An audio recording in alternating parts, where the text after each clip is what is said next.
Today, President Trump's national security team is expected to hold a meeting at the White House. They'll discuss options for a response to Iran's deadly crackdown on anti-regime protests. Protesters continue to demonstrate in all of Iran's 31 provinces. You're looking at some of the footage from that. And over the past 2 weeks, hundreds of them have reportedly been killed by the government's crackdown.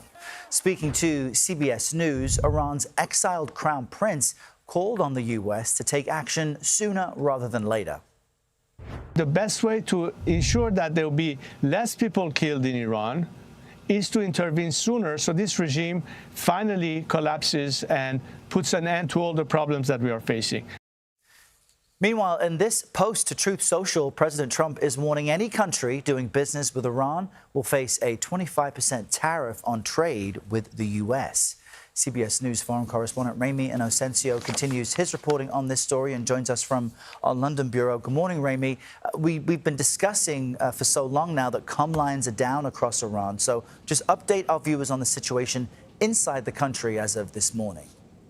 Errol, yes. Well, an Iranian official has just told the Reuters news agency that around 2,000 people have been killed in these protests since December 28th, about half a month ago. Now, if accurate, this would surpass any officially reported death toll in protests since the Islamic Republic was established back in 1979. So we're talking about 50 years here, nearly 50 years. Now, that official blamed what he called terrorists for the deaths of both protesters as well as security personnel.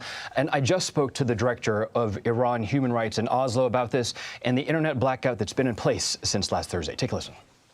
Well, the information that we are receiving shows that the violent crackdown of the protests has probably been much worse than we can even imagine. They shut off the internet. Basically, it's like solitary confinement. They put Iranian people into solitary confinement and start torturing and killing them. And he also shared with me something new we haven't heard in reports before. 75 people reported killed in a province 2 to 3 hours outside of Tehran, just to the north. You're looking at the Caspian Sea to the north there in the province of Mazandaran. He said that he received video last night, but he can't share it with us because it can be tracked. But again, this is more proof of how widespread these protests have been, again, across all 31 provinces. Now, the Iranian government has apparently eased some restrictions on communications. This is according to the Associated Press news agency. People can make calls outwards internationally via mobile phones, but people cannot still call inside. But the internet and text messaging, as we know, are all still blocked. Errol. And Ramy, I thought it was interesting during Nora's interview with the exiled crown prince that he said he would only oversee a transitional government. He could be a bridge, not a destination for the Iranian people. And he's just one of many people who may be part of what comes next. But where do things go from here? Because the regime is still intact.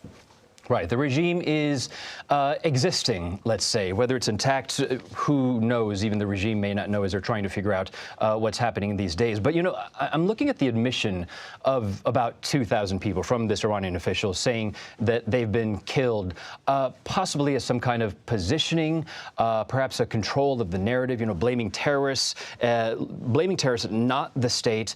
Another reason could be an attempt perhaps to deter even more people from protesting. You know, this number, a gut-wrenching number. It says that the government is willing to inflict death on others for its own survival.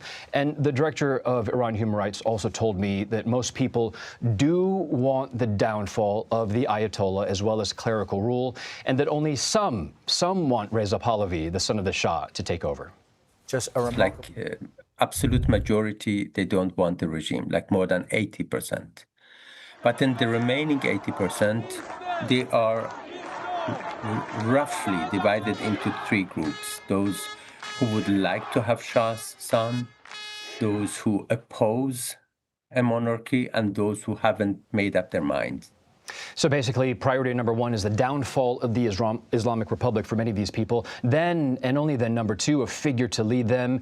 And more people, he says, may become apparent if and depending if the regime even survives. Just a remarkable sequence of events, and we'll join our Holly Williams in Iraq later this hour. Ramy, thank you very much.